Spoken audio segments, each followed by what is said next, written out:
السلام عليكم ورحمة الله وبركاته. أهلا بيكم في وصفة جديدة من وصفات مطبخ هنا. ازيكم؟ وحشتوني جدا جدا والله. كل سنة وانتم طيبين. بمناسبة دخول المدارس وربنا يا رب يعيد عليكم الأيام بأحسن، وانتوا في أحسن حال يا رب، وتكونوا دايما مبسوطين. النهارده انا جايه عامله لكم وصفه كده، هي طالعه ترند اليومين دول، فانا قلت اجربها. بس بصراحه طلعت روعه.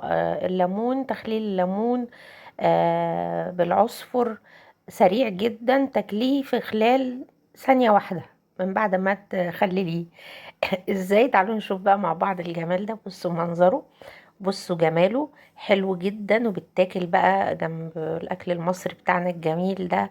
طبق بامية وملوخية يعني فول، طعمية، حلو جدا، حلو، جربوه. وبسيط وسهل جدا، مبياخدش وقت. انا معايا هنا كيلو ليمون اصفر، باصفر منور وحلو كده، علشان يبقى لونه حلو معاكي في البرطمان، بلاش الاخضر. زي ما انتم شايفين كده، الليمون اليومين دول رخيص، مش غالي يعني، رخيص في السوق كتير ومالي الدنيا. فهنعمل كيلو نجربه، وبعد كده ان شاء الله انا عن نفسي هعمله تاني على طول. يعني ده اجمل من الليمون اللي بنخلله بحاله. انا الليمون ده هحطه على النار يتغلي، هحط عليه ميه وهسلقه سلق كامل، يعني مش زي الليمون التاني اللي احنا بناخده غلوه ونطفي عليه، لا ده هنسلقه لمده نص ساعه لحد ما يبقى منظره زي ما انتم شايفينه كده اهو. طبعا انا اختصرت يعني فقره الليمون وهو على النار، بس انا هوريكم ازاي. شايفين ان لما اجي امسكه بايدي كده وافتحه بيتفتح معايا بسهوله. بس طبعا ما يتهريش، يعني هو نص ساعة بالظبط وتطفي عليه، وسيبيه شوية في المية، وبعد كده انشليه من المية وابتدي بقى خلليه. معايا ربع كيلو شطة حمراء، معايا معلقتين ملح كبار، 3 فصوص توم، آه، حبة البركة، وعصفر معلقتين، زي ما انتم شايفين كده. الخطوة دي انا عاملاها من عندي. لان انا بصراحة خفت من البذر بتاع الليمون، لا يعمل مرارة، لان طبعا ده هيتاكل في نفس الوقت. فانا على قد ما اقدر شلت البذر اللي جوه الليمون، فتحته. والاول هضرب ربع كيلو الشطه زي ما انتم شايفين كده، شطه خضراء على شطه حمراء في الكبه. انا بس ايه، هجروشها، بس مش عايزاها تتهري او تبقى متقطعه جامد يعني. آه، هديها ضربتين كده عن طريق النبضات كده في الكبه، لغايه لما تبقى بالشكل اللي انتوا هتشوفوه معايا ده. يعني هنا الخلاط او الكبه ما كانتش عايزه تركب معايا، ف يعني معلش سامحوني. اهو بالمنظر اللي انتوا شايفينه ده كده. انا جرشت الفلفل، يعني هو قطعه كده، لو تحققوا فيه هتلاقوه قطعه. هضرب معاه برضو الثلاث فصوص توم، ما حبيتش ازود توم اكتر من كده. لو مزوده كميه الليمون زودي. هركب برضو، اضرب التوم مع الفلفل، وابتدي احط الليمون بتاعي. اهو زي ما انتوا شايفين كده، انا هضرب فصين التوم مع الفلفل كده برضو، خبطتين اتنين كده بس التوم.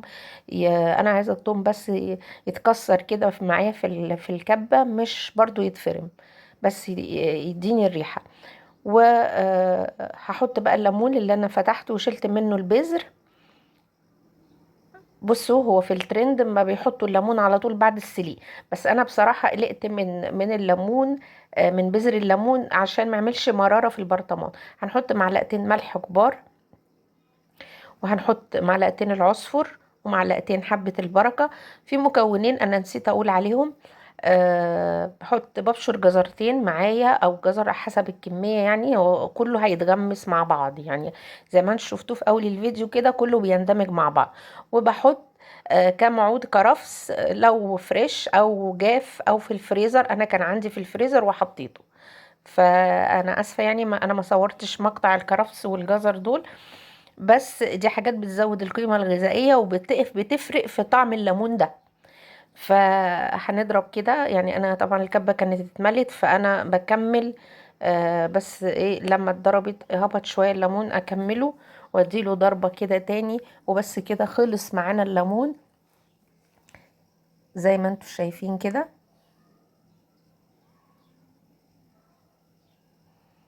هضرب بقى كده في الكبة.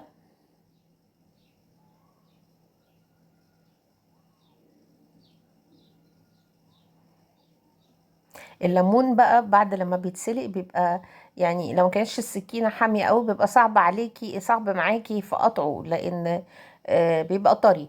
ف يعني سامحوني بس على طول المقطع ده زي ما انتوا شايفين كده. وهبتدي خلاص انا كده خلصت كمية كيلو الليمون كلها اهو.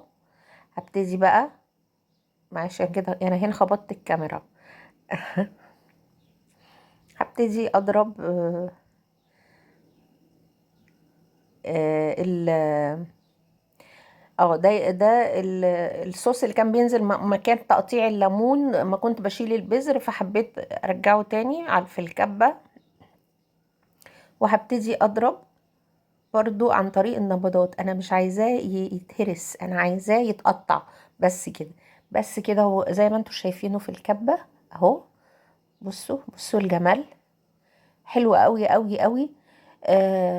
بيتغمس كده مع الخضار او مع الفول الصبح، او حلو جدا بيتاكل في ساعتها، ومش بتستني ان انت طبعا بياخد وقت في التخليل. الليمون العادي اللي احنا بنخلله طبعا انا عاملاه بكذا طريقة في القناة، وهبقى اسيب لكم لينكات وصفات الليمون، تخليل الليمون بالعصفر وتخليل الليمون العادي من غير عصفر. بس ده بصراحة طلع اجمل منهم كلهم. هنبتدي بقى نعبيه في برطمانات. يعني هو هما الكمية مش كتير. بصوا انا هنا ابتديت اعبي في البرطمان، بس بعد ما عبيت لقيت البرطمان كبير على الكمية يعني. فانا نقلته في برطمان تاني يعني، بحيث ان هو ايه يعني يملى البرطمان. وطبعا احنا بعد ما بنخلصه، انا نسيت اقول كمان ان انا بحطيت له شوية زيت اهو. انا نقلته في برطمان ازاز كده زي ما انتم شايفين، فيا دوبك هو الكيلو، هو البرطمان ده بياخد كيلو اي حاجة يعني، هو كيلو. فانا نقلته فيه وما شاء الله هو دي كمية كيلو الليمون مع الحاجات اللي حطيناها فيه. وهحط على الوش بتاعه شوية زيت، وهنحفظه في التلاجة علشان نحفظه طبعا في التلاجة لان فيه توم، فبلاش يبقى بره التلاجة علشان التوم بيخلي الحاجة يعني تفسد بسرعة. فهنحطه في التلاجة، وكل لما بنعوز منه بنطلع طبق صغير كده، هتشوفوا كده دلوقتي معايا. واوعدكم ان الطبق ده هيخلص من قبل الاكل نفسه اللي محطوط هو جنبه. اتمنى يكون فيديو النهارده عجبكم، وجربوا الوصفه دي، بصراحه عجبتني جدا. وان شاء الله تنال اعجابكم، واشوفكم في وصفه جديده مع مطبخ هنا. وقبل ما امشي ما تنسوش الاشتراك في القناه وتفعيل الجرس عشان يوصل لكم كل جديد. اشوفكم على خير ان شاء الله. والسلام عليكم ورحمه الله وبركاته.